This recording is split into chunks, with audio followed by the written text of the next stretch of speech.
As with all of our presentations here at Railroads, we'd like to start by acknowledging that our university is located on the traditional lands of the Cosepsum and Lekwungen families.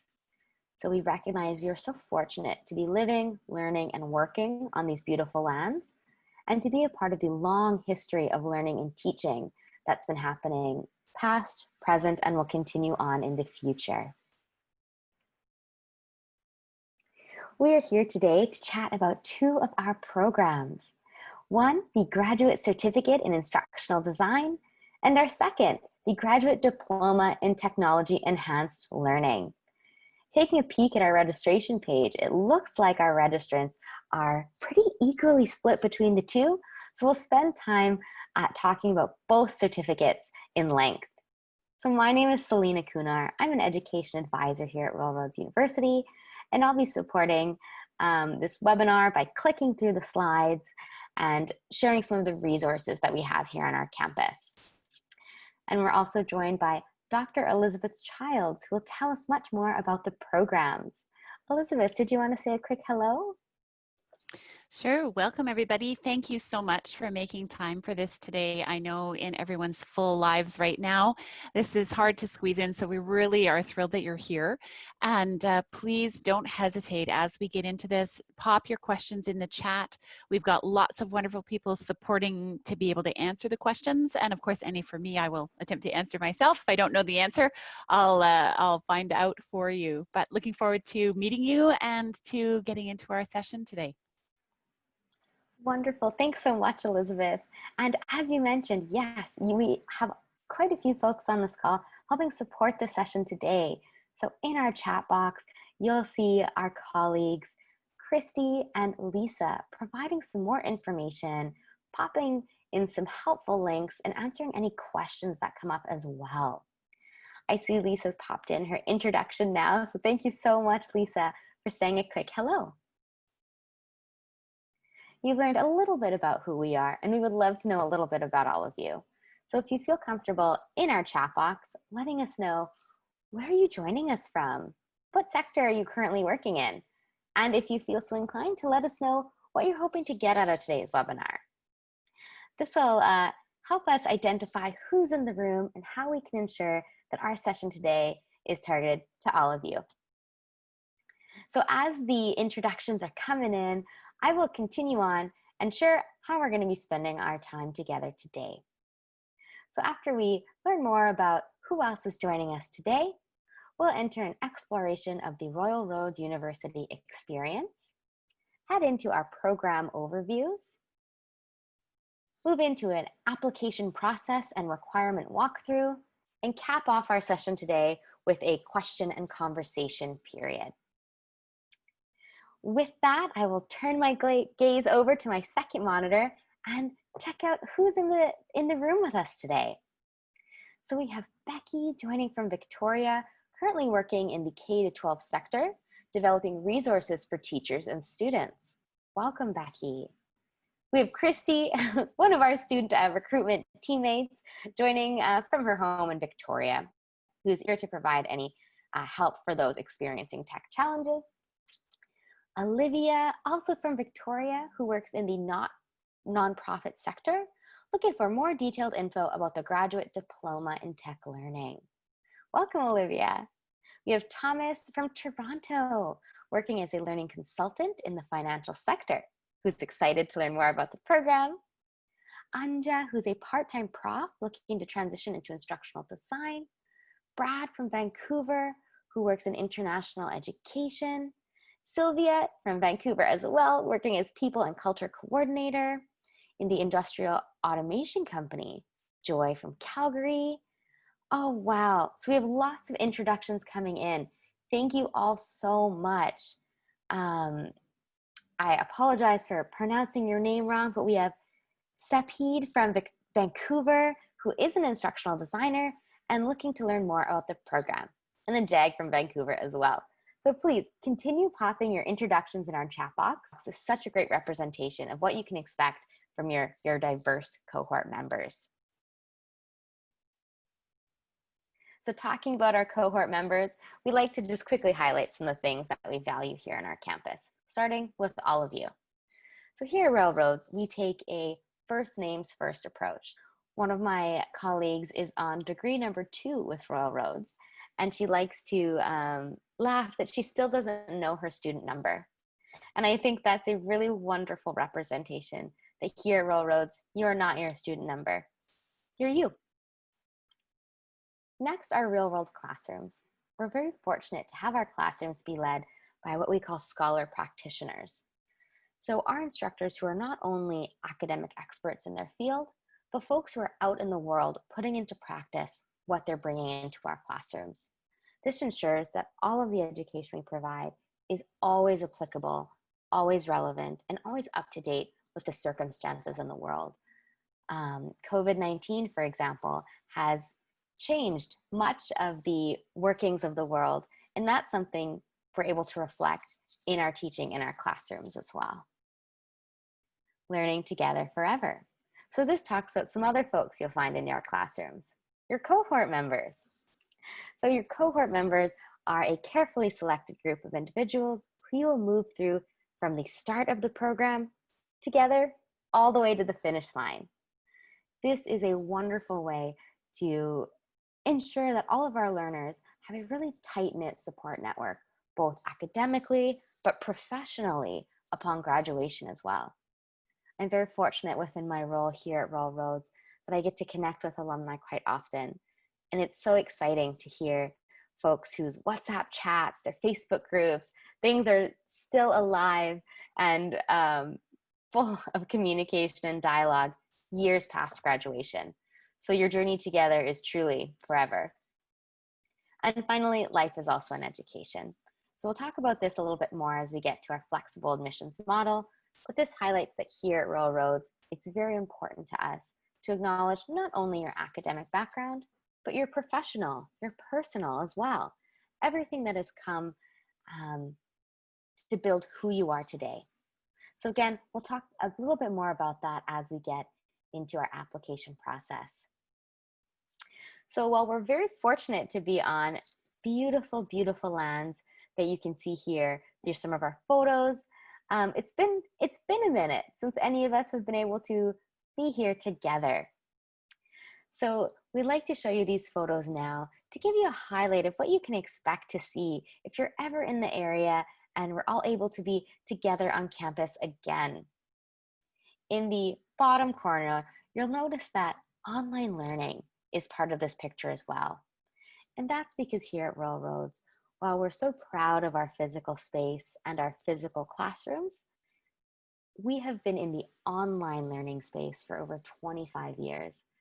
So online learning is truly within the DNA of Railroads University, and we've been able to create these life-changing, learning-changing environments online as well. And that is in particularly important for these programs. So we'll touch a little bit more about what online learning means for these programs in a moment. So with that, I'll turn over the microphone to you, Elizabeth, and let me know when you'd like me to flip your slides. Sure, thanks so much, Selena. Welcome everybody. I know the chat has been full both with your introductions, but also with lots of links, and will continue to be as we go forward. Please feel free. You can dip out and take a look at them quickly if you like, or if you have any questions afterwards. I know some of them beg a little more explanation. I'm thrilled to be able to be here. I've been at Railroads since 1999. In some shape or form and capacity, but always in the field of distributed learning, online learning, e-learning, blended learning. The names have changed, of course, over the decades that we've been doing this work. And I've also been, as Selena mentioned, all of our faculty are really connected to that practitioner mindset. So some people like to call them pracademics. For a while, I called myself a gypsy scholar, because you're doing the work with organizations in their context and setting, and you're also tapped into the research and theory that informs practice and evolves into promising practice. So Selena, maybe you can dip us over into the next slide. I don't know. It's interesting, you know, when I do these webinars, because for me, it's like, well, of course, why not instructional design? But for some of you, just looking at the sectors that you're in, there may still be that sense of, oh, well, you know, what is this space, and what do people in these roles do?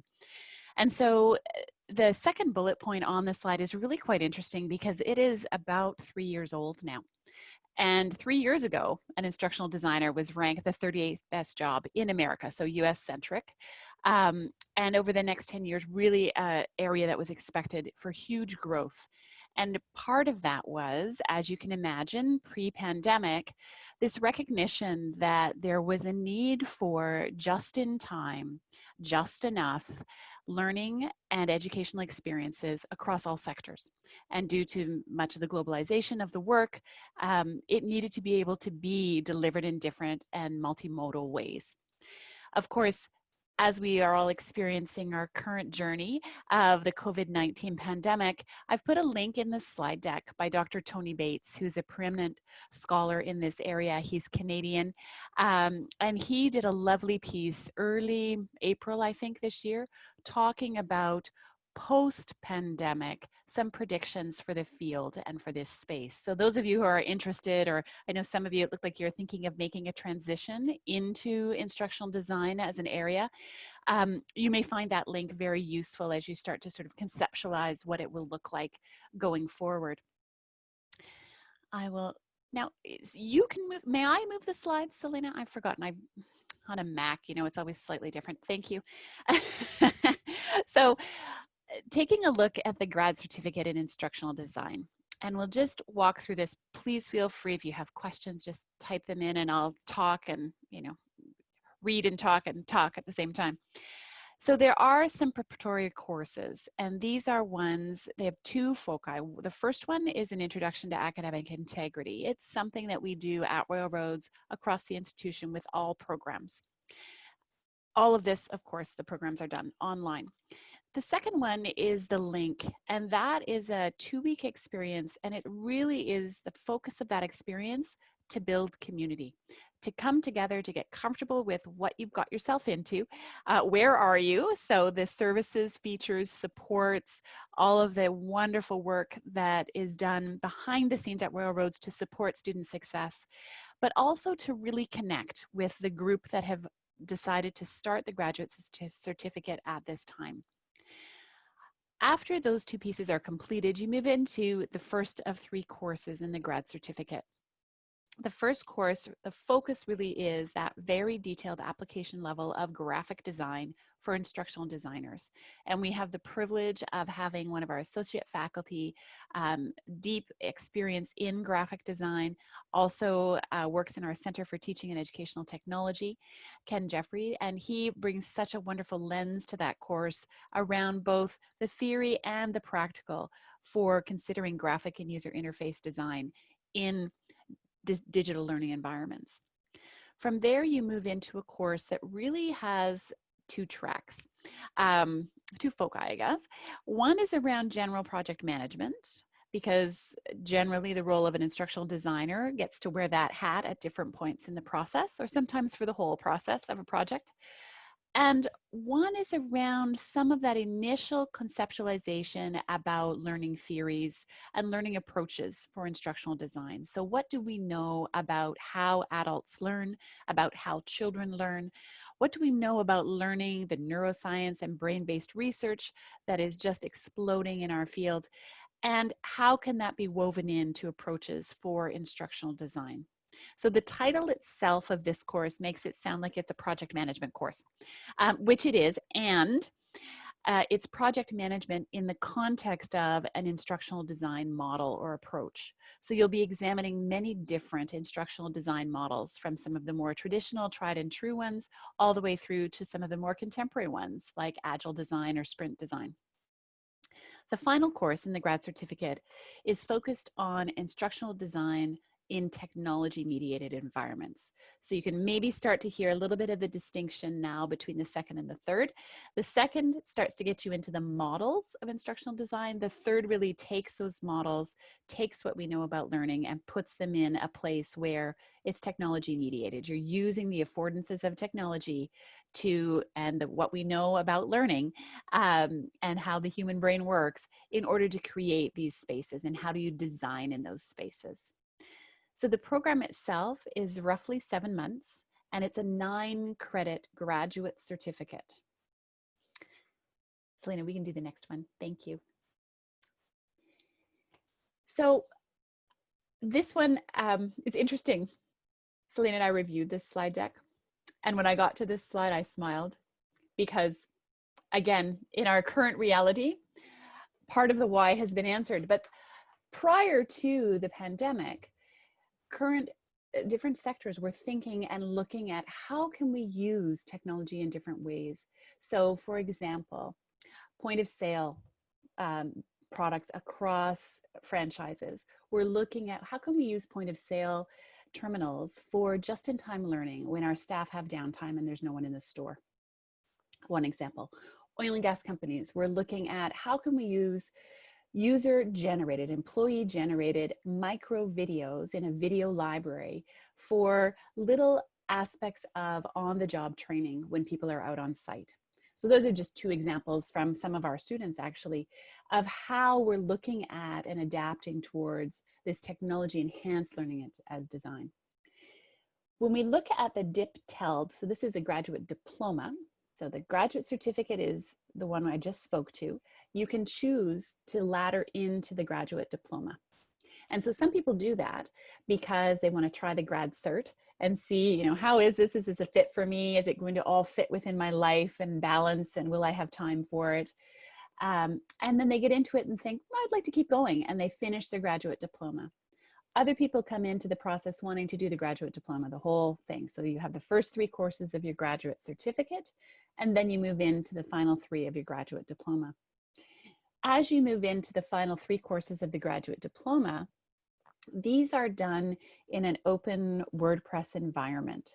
The graduate certificate ones are done within the learning management system of Royal Roads, which is Moodle, and we use Blackboard Collaborate as our synchronous tool generally across the institution, although in these programs, several instructors will also, and students will also use different back channels like Slack and other tools as well to support the learning.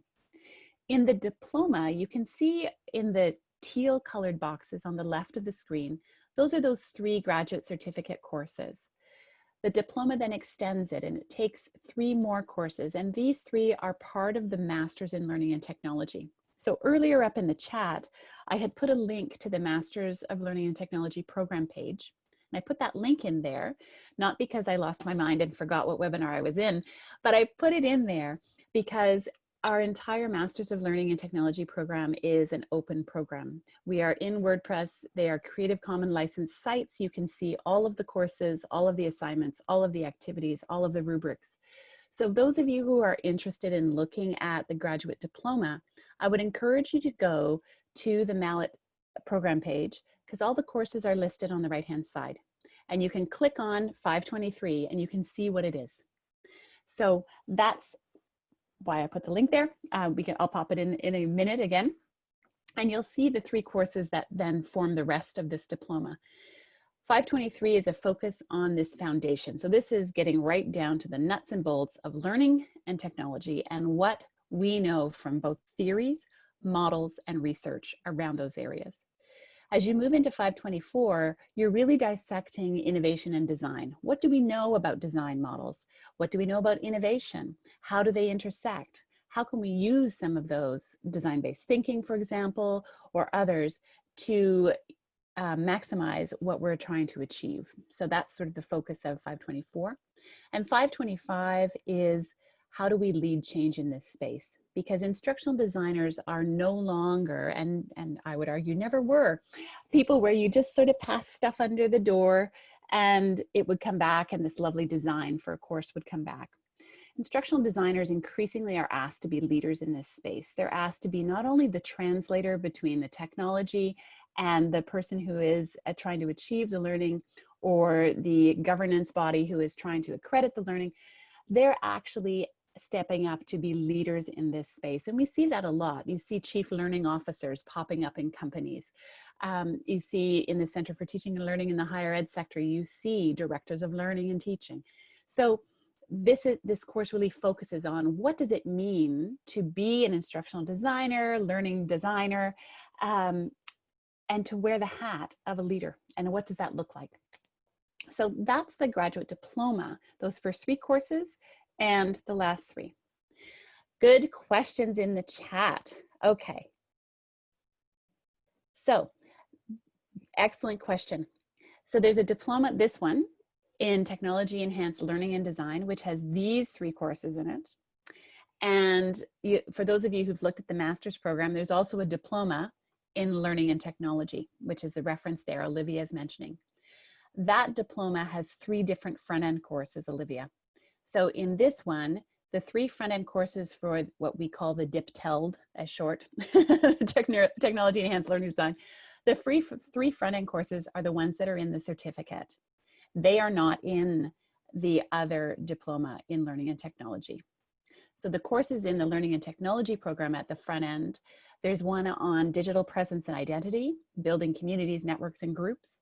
There's a course on basically an intro to research course, so critical reading and writing of research with the focus on research as a consumer, and then moving to you as research as a producer. And then you move into the 3rd course, which is here, 523, 4 and 5, and you would take a course called 526, which is an inquiry-based course into contemporary issues of the field. So that's a difference between the Tech Enhanced Learning, which is what's on the slide in front of you, and the Learning and Technology Diploma, which is what you would see as part of the master's. Good question about the courses that can be used for credits towards the mallet. The short answer is yes, but not all of them. And so we can go back and forth in terms of the details on how many and all of that, if that's something that you're interested in. And Lisa, I think, can also help us with that. Oh, and just, sorry, Selena, one more thing on that slide. There may be, when you take a look at the GCID, where it says, on this slide here, it says LRNT 504. On this slide, sorry, that's an edit I did not catch when I looked at the deck, my apologies. It should say IDSN 520. So in that teal column, and thank you, we'll make a note to change that, my apologies. You know, you get these acronyms in your head, you just can't forget them. So there we go. So I think what you've heard, hopefully, in some of the conversation and some of the points I've been sharing is, just like the group in the room right now, these programs attract people from all sectors, from all different parts of the world and different client groups. And the reality is everyone cross-sectoral is working at finding ways to use the affordances of the technology that they have available, consider their context and the end users, and look at ways to engage and create engaging learning environments. And so we really do see quite a diversity in students, everyone from social not-for-profits, transportation industry, mining industry, K-12 teachers, the higher ed sector. We also see healthcare quite frequently in here, and the financial sector. So you'll get a really diverse group of people that you'll be learning with and learning from. And for me, that's one of the most exciting parts of this field, because you're all bringing very different expertise to play. But some of the struggles and the challenges are very similar. And so it allows you some of that out of the box thinking by sparking ideas and conversation. So one of the things that we hear a lot from students is, I wasn't sure, I was kind of hoping that I would just have, you know, people that were in my space and we'd all be learning through this together and get into it. But what we often hear is that, wow, I had no idea that I would learn so much, that I'd be exposed to so many different resources I didn't even know existed that are so useful. If I had stayed in my sector, I wouldn't have seen. And so I think that's a real value that we hear from our students. In terms of using different technologies, we are often asked, are you going to teach us Articulate, or how about Captivate, or what about the, and no, that is not the role of a graduate degree. It's not a role of a master's degree.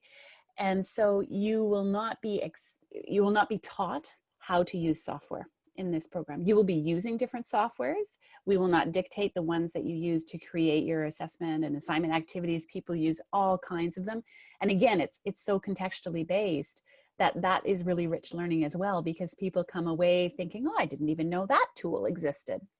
So I think you'll find that that technology piece, people have a level of comfort, and also the people that you're learning with, because the level of comfort is on a continuum, you will learn from each other and you will be sharing different aspects of what works for you. Applying the studies to real world challenges. One of the things you will have seen early on in the chat is Lisa put a link into the Royal Roads Teaching, Learning and Research Model. And this is our signature pedagogy for the institution. It is what guides us in terms of creating learning environments, teaching these environments, and researching in these spaces. And I would strongly recommend you take a look at the model to get a sense of sort of where that baseline is, that every program takes it up slightly different, of course, but generally across the institution, this is where we're coming from when we think about teaching, learning, and research. And so that's helpful as you're making your decision to know that coming in. And then we've put a link on the bottom. Every year, the master's program in learning and technology has a virtual symposium, and it falls around Easter usually. So some days it's 4 days long, and some years it's 5 days long. And there are 3 sessions a day. There's 3 tracks to the conference or the symposium. One is sort of experts in the field track. One is stories from the field, practitioners who are doing the work, who talk about the work they do in this space. And the third is the student track, where people are presenting on their thesis work, their research consulting project work, or their applied research projects. And so right now, there's 4 years of recordings there. And we invite you to come and join us, of course, in April next year too. But I would really encourage you, there's some fabulous resources there. It's open, it's Creative Commons licensed, you're welcome to use it, share it widely, and hopefully there's something in there that would be of benefit to you or that you may learn something from. Let's see what our next slide is. Oh yes, this one. People always wonder, well, this is lovely, Elizabeth, sounding great, but someone's going to give me a grade. Right. So yes, they are. So how is that done? And so these are the different ways that your learning, the evidences that you provide of your learning are evaluated within the graduate certificate or the diploma. And the first one is contribution. And in our school, we have a contribution rubric, which guides both teachers, both the instructors and yourselves, around what counts as contribution. What does it mean to contribute in these virtual spaces in a learning setting? We look at engagement and connection to digital learning networks and communities. And so you'll definitely, in the diploma, you'll find yourself getting into more of that, because as you move into the diploma, you'll also move into having your own WordPress blog and putting much of your coursework on that blog in terms of activities and assignments. There will be a team assignment in every course, because that's the reality of this work. Oh, thanks, Olivia. Have a great day. And so you will be working in virtual teams throughout your program, and generally 1 team assignment per course. There's individual assignments that are really grounded in that real life, authentic, applied setting.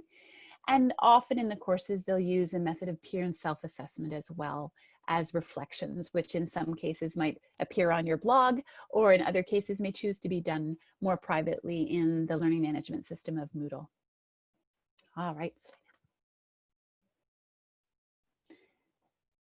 So flexibility. This might help answer some of the questions. I think some have popped up around, what are these different diplomas? How do you move between these diplomas? They've been designed to be scaffolded. So as I mentioned, you can take the graduate certificate, you can take an individual course at a time. You can take the certificate and then decide later to move into the diploma of technology enabled learning. And this little bit here we were showing you on the earlier slide, there are those 3 courses in the diploma that are part of the master's degree. And so you can ladder from there into the master's degree as well.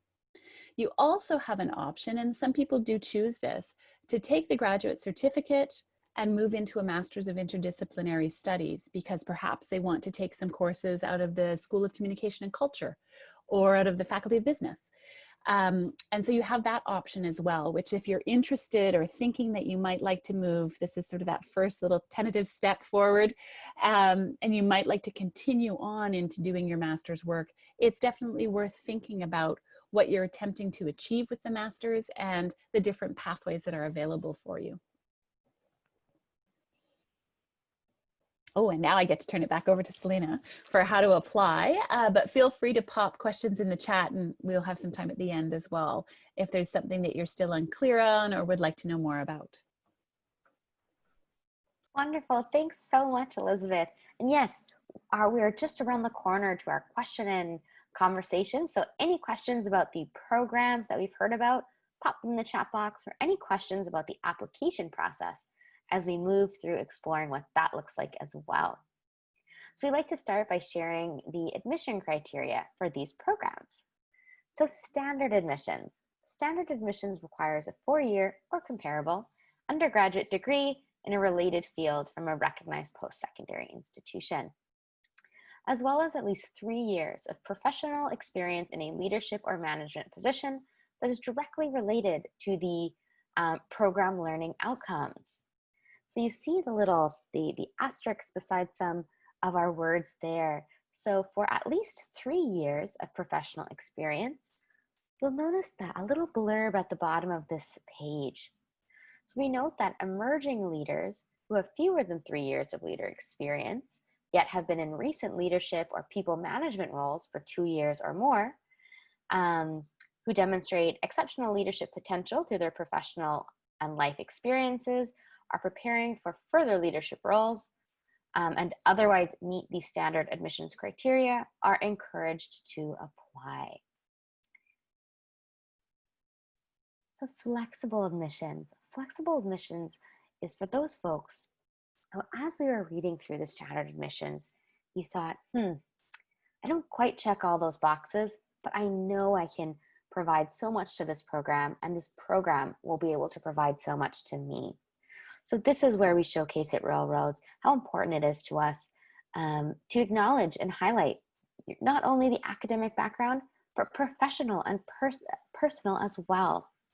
So for flexible admissions, we normally require a minimum of 7 years of work experience with a minimum of 2 years of professional experience in a leadership or management position, again related to the outcomes, the learning outcomes of these programs. So here is where we have the double asterisk note at the bottom of our page. We like to highlight for folks that a leadership position can mean a lot of different things. So at the bottom here, you can see some examples of what leadership experience could include. So everywhere from leadership from volunteer organizations, roles in which you consult, negotiate, or manage diverse interests, where you're leading others towards shared goals, influence organizing and coordinating groups of people, all the way to formal organizational leadership roles, or cases where you've overcome challenging life experiences for self or others, which involve navigating complex systems and resulted in positive community change beyond the individual. Here we like to note that flexible admissions is assessed on a case-by-case basis. So if you're wondering what flexible admissions could mean for you, please connect our offices, connect with myself, Lisa, Elizabeth, as we're all more than happy to chat with you and learn about what flexible admissions can mean for you. So the application process itself. The application process begins with submitting your online application, and that application includes a fee of $126.28. Once that application is submitted, we then will look for a few supporting documents. These documents do not need to come to our institution in a organized, sealed package. Please send them on over as you're able to check things off of your list. So starting with official transcripts. Official meaning that they do need to arrive at our institution sealed. A personal statement. For both our personal statement as well as our detailed resume, we have wonderful guidelines on our website that provide some tips and tricks as to the types of questions you should be answering within your personal statement, or how your detailed resume should be structured to ensure all of your accomplishments shine bright. And finally, 2 letters of reference. Again, our website provides some handy information about who those referees should be and how they can submit their letters to our offices. This is a great time for me to note that here at Rural Roads, we actually accept applications on a rolling basis. So that means we're not waiting until application deadline to look at all the applications submitted. We're adjudicating on a first come, first served basis. So once you get your application, your online application in, and a majority of your supporting documents, we're able to adjudicate your file and let you know about your seat in the program. That is particularly important if there is an intake or time of year that you'd like to start. So on this slide, we have our upcoming intakes for both the Graduate Certificate in Instructional Design as well as the Graduate Diploma in Technology Enhanced Learning. You'll see here that they begin at the same time. So if you're interested in starting one of our programs in 2021, the start date is January 18th, putting our application deadline at October 18th, 2020. If you're planning a little bit further out, we do have our 2022 dates posted as well. So if you're looking at beginning in January 2022, your application deadline is October 17th of 2021.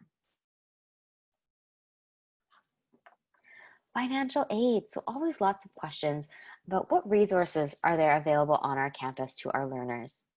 So we always direct those questions to our financial aid and awards office. And that's because our specialists have their fingertips on both internal and external resources that could be available to you. So for example, our financial aid and awards specialists can help you navigate conversations around loans, awards, research scholarships, or other types of funding as well. So here on this slide, you'll note that we've included their website and their local phone numbers as well. Enrollment services. So Lisa, who has been in our chat box answering questions as we go and providing in helpful links, is one beautiful example of the team that we have here on campus, eager to answer any questions you have about these programs or any others on our campus. So if you'd like to connect with Lisa and her team, you can do so by emailing learn.more@ruralroads.ca. And if you're joining us internationally, our international admission and registration office would be more than happy to continue the conversation at learn.more.international@ruralroads.ca. And I will toss it back to Elizabeth to tell us a little bit more about the Mallet Virtual Symposium. Super. Thank you, Selena. And before I do, I'm just going to answer Sylvia's question in the chat about hours.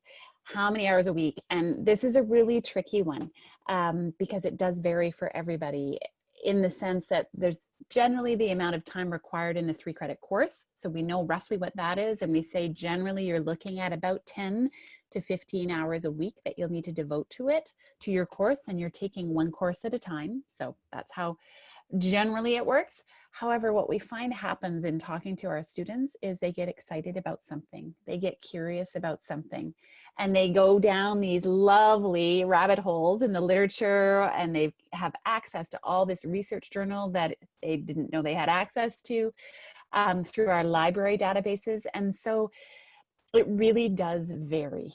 How you chunk your work is really up to you. Generally, the courses are set up in units, and usually 1 or 2 or sometimes 3 weeks within a unit. And the week would run Monday to Sunday. And so you'll be responsible for doing the readings required in order to participate in the activities during that week. But when you do things in the week is really up to you.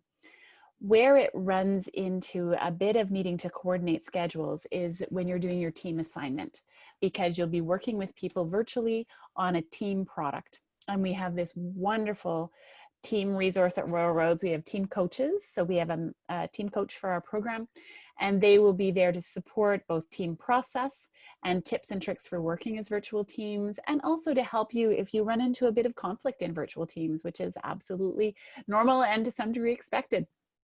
And so as you're working through your team assignment, generally what we hear from students is they do need to find a little more scheduled time because they're having team meetings when it works for everybody, or perhaps their team decides to communicate asynchronously and then have a few synchronous meetings to do the final edit on the final product. People are generally using shared documents like Google Docs or Dropbox to do their editing and their work. But that's what I would say makes it hard for me to give you a firm number on rough number of hours. In terms of your second question around the project management course, yes, that's what it does talk about. How do you work with subject matter experts? What are some strategies for doing that? What are the stages in a learning project within a company? What stage takes the most time? What stage, what are some tips and tricks around the different stages that can help you make sure that there aren't pieces of each of the steps of the process that you might be forgetting? So that's really what its focus is. And I encourage you to take a look at the calendar description on the website. And if you have any questions, don't hesitate to ask to make sure that it really is a fit for what you're looking for. In the virtual symposium, one thing that I was also thinking, I put a link in there for Creative Commons in case that's new to anybody, Creative Commons licensing and open licensing. There's also a virtual symposium recording on that if you'd like to listen. But I think one thing you would find in the virtual symposium that would be really interesting is the stories from the field track, because these are people who have worked in a variety of different sectors to really get in, and they're talking about their work. They're talking about some of what works, some of the challenges, what they're seeing the field evolve into, sort of the practical realities of that.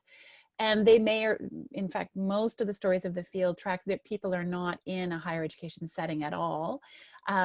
They're people that are instructional designers doing the work. And so those might be really interesting sessions, as will the experts in the field, I think, because there's some places in there. Well, you know, I think they're all interesting sessions, but I'm trying to think if you're going to dip in, you know, there's many hours of recording there. So take a look at the titles, and you'll also see that you'll be able to follow, you know, as you're trying to get a sense of what are the conversations in these spaces.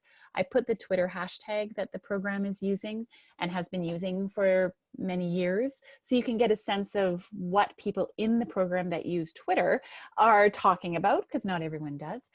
And then also on the master's program, you can see their student blogs. And so you might find that there, I mean, definitely will be some interesting resources there for you just in your daily work. One of the assignments that they do early on is a briefing note about a particular technology and the affordances it has for learning in that context. And it's all, again, those that are able to share have put them publicly. And so that's just a beautiful collection of the current literature on that particular topic, and then a briefing note. So a 2-pager, here's the what, why, and how, which you might find useful in your setting. Thomas, your question about coursework. No, not particularly. In fact, most people, what they're using are free tools in their software. We don't mandate that you get any paid software licenses. As a student of Royal Roads, there are particular tools that just come as part of your student package. And so that's part of the benefits of being a student, but there's nothing in particular that you would have to add that would be an extra pay that you would be doing.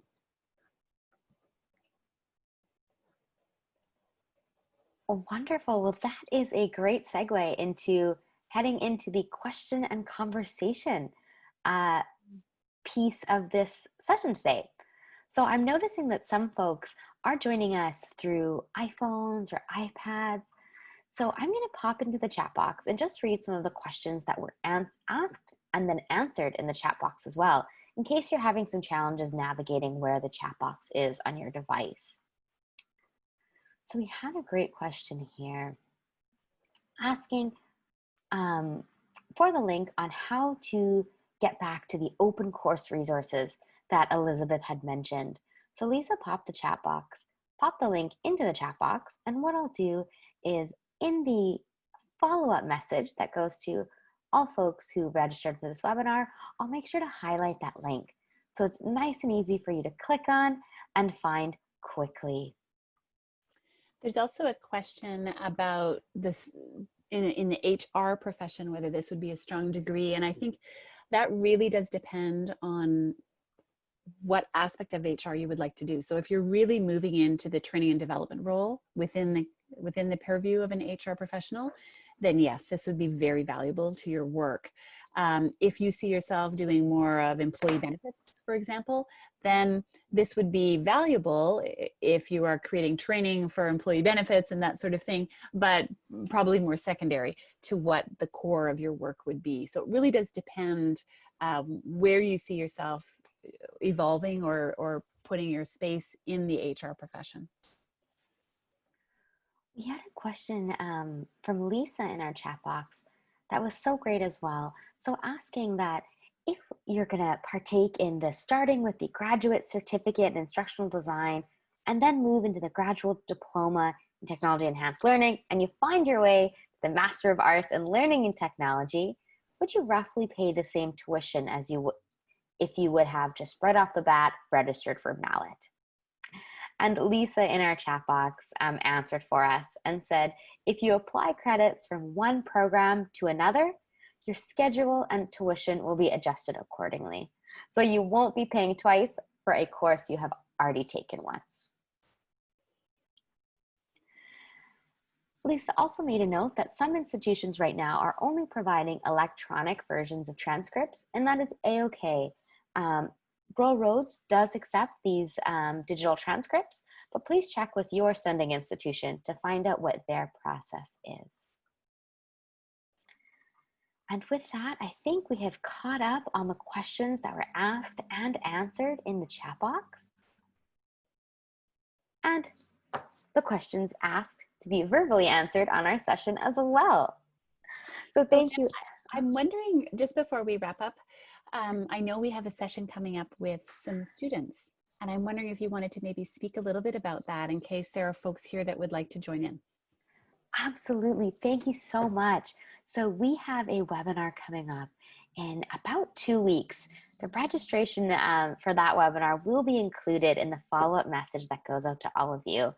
And what that session is, it's learning technology in these turbulent times, our student stories.